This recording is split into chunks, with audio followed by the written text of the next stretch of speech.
on earth is that? Chromatic Fantasia and Fugue in D minor by John Sebastian Bach. Oh, I'm delighted to hear it, but I can't see any connection with optics. Or have you got onto the wrong record? No, it's all right. We're still on the right record. But I thought you might like a little pop music to start this side. You're right, I'd love a little pop music, but I'd hardly describe the music of Mr. John S. Bach as pop. He must have been dead for a couple of 100 years. You've got it. That's the point. And in a way, the connection with optics. You see, his music was the equivalent of our present-day pop a couple of 100 years ago. And Peter Dollond started our company at about the same time. In fact, he may have heard Bach play this very piece. You'll find a little of the company history on the record sleeve. I think you'll find it interesting. And it explains why you'll see the words established 1750 somewhere in your branch. It also gives you a talking point with patients, many of whom may know something about the history of the company. As you heard on the first side, some are sure to tell you that their parents and grandparents came to the company for their spectacles. To the patients, it means that they're dealing with a stable company who will see that they're fairly treated. You'll also find more information about the company and its services in the free giveaway booklets which are in the reception area. Make a point of reading these as soon as you can, and see that supplies are always available for the patients to read and to take away. When people first come to see us, an invisible link is created, and it's another important part of your job to maintain this link by sending reminders to tell them that it's time for re-examination. Having several hundred branches, giving equally good service, we're able to maintain this link from any district. If any patients mention that they're moving, suggest that the record of their spectacles should be transferred to our nearest branch in the new area, which ensures that the link is kept and they continue to come to us.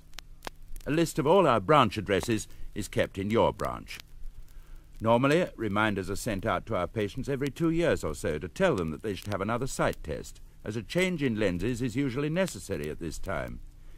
People who wear glasses get used to this and accept it, but are often uncertain why their sight changes. We'll talk about this and why it happens in a moment, but let's go back to reminders. Do you think the reminder we sent you telling you that you should have another sight test is helpful? Yes, I think it is. I always forget and they just jog my memory. Time passes so quickly. Yes, it does. I think there are very few people who object to reminders. And we know from visual screening tests carried out all over the country that 1 person in every 3 either needs spectacles or needs a change of lenses to bring them back to the visual efficiency they should have. That's one thing I've never quite understood. Why do I need all these retests? Is it because the optician can't find the right prescription first time and has to find it gradually over the years? Quite the reverse. It's because the eyes gradually change over the years. And this doesn't mean that it only happens when people are old. Aging starts as soon as we're born. But the first part of the aging process is growing up. And during this time, some eyes develop differently from others. And so some children need spectacles. A lot of people seem to think that wearing glasses makes the eyes worse. I suppose it's true that I can't see as well without my spectacles as I could when I first had them. This is one of the really popular fallacies. Spectacles do not and cannot make eyes worse.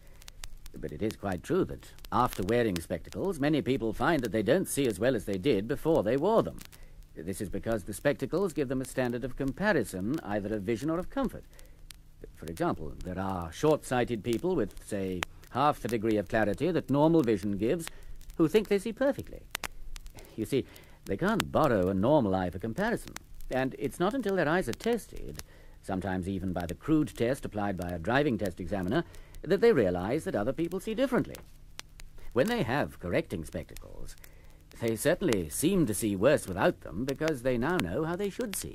I'm not short-sighted, and when I first had spectacles, they didn't seem to make me see more clearly. But when I take them off, I'm not comfortable without them. How did you first come to have them, then? I was getting a lot of headaches, and my doctor said I should get my eyes tested in case they were the cause. And were they? Well, I don't know. The headaches stopped. And what happens when you leave your spectacles off? I feel quite uncomfortable, and if I leave them off long, I start feeling headachy. Oh, I hadn't thought of that. I think I see what you mean. That's fairly typical, I'd say. And it's quite typical, too, that patients are often illogical. You'll meet it frequently in your new job and learn to answer queries like these in a confident, friendly manner. So far, we've talked about the patient coming into your branch and what happens there. But the spectacles must still be ordered from the factory, and that's where Dollond and Aitchison services come in, because your branch is the spearhead of a whole chain of service to the patient. Behind you is the backing up and supply organization you'll know as Dollond and Aitchison Services, which is responsible for buying all the things you use and the things you sell in your branch. The prescription service of making up the spectacles for your patients to the orders you send is considered so important that the factory and purchasing departments are at the same address as our head office in Birmingham. You may be interested to know that the factory, although not the largest in size, has the largest output of any similar factory in the world. They make up thousands of pairs of spectacles each day, and we hope you'll have an opportunity to visit it at some time, so that you can see for yourself how it all works as part of our system. A catalogue is produced for all branches several times each year, giving details of all the frames available from our central store, as well as many others which can be obtained as single orders. It contains particulars of colours and measurements available from stock, and our ready-used store is really a practical reflection of this catalogue. In the store there are always over 100,000 frames, and the frame for your order can be found within seconds. In addition to these, we carry many thousands of uncut lenses and the raw material for specially making almost any other lens that may be ordered. In making these lenses, we grind away powdered glass equivalent in size to a mini-car every 3 months. The trays travelling around the factory on conveyor belts cover approximately 3 miles each day. All these figures are quite impressive, but they become really impressive when you realize that out of all these orders, no two are the same. Rather different from normal factory output, where thousands of identical parts are turned out. In our case, each is a different personal requirement for a different person. People's eyes are as individual as fingerprints, and it's your orders for spectacles that give the factory the exact details of what the patient needs. These go to the factory every day, and although the majority will come back normally without query, you will sometimes need to ring the factory to find out about the progress of jobs for your patients. The progress section is there to help you. They're busy people, and you can help them by giving them the information they will need. Listen and see what can happen.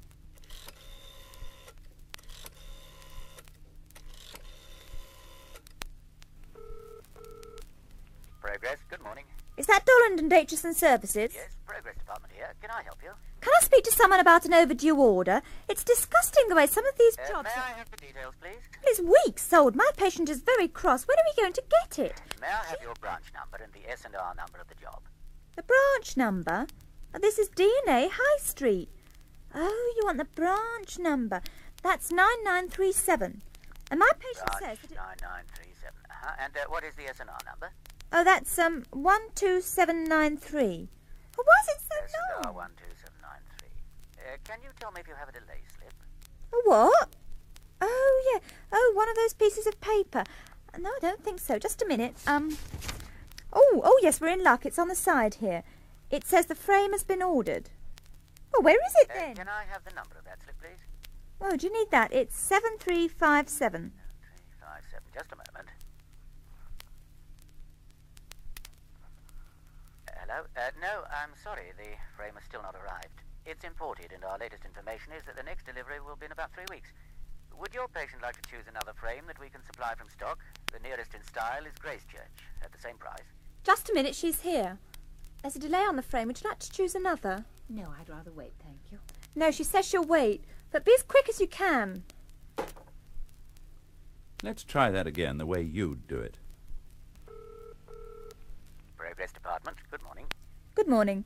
This is branch 9937, S&R 12793, delay slip 7357.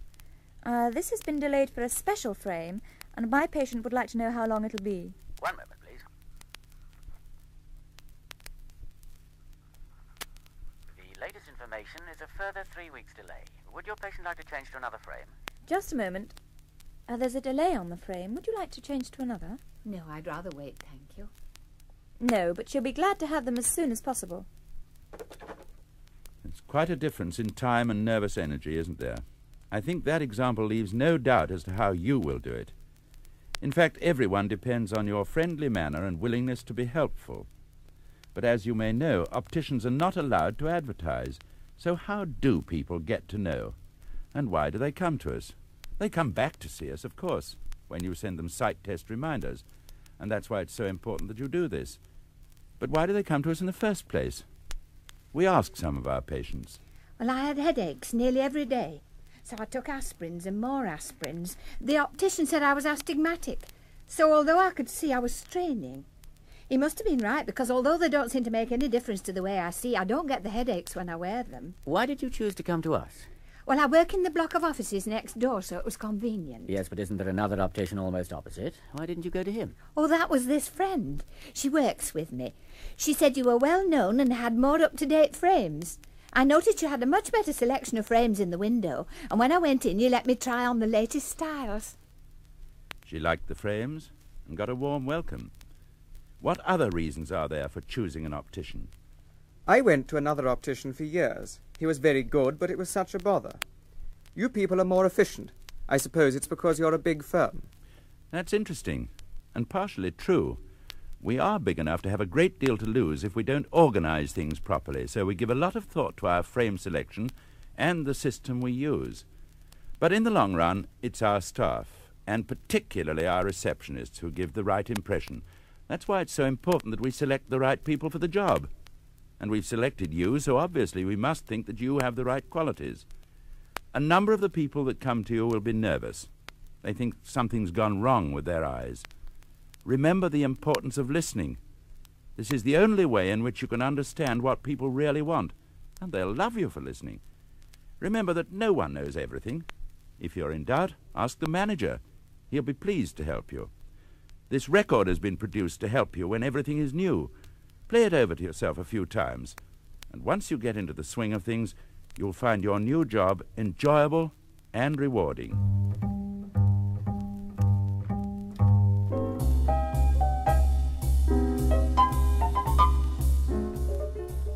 We started this side with Peter Dollond and John S. Bach. We'll finish with a version as up-to-date as the Dollonds of the 70s. Good luck.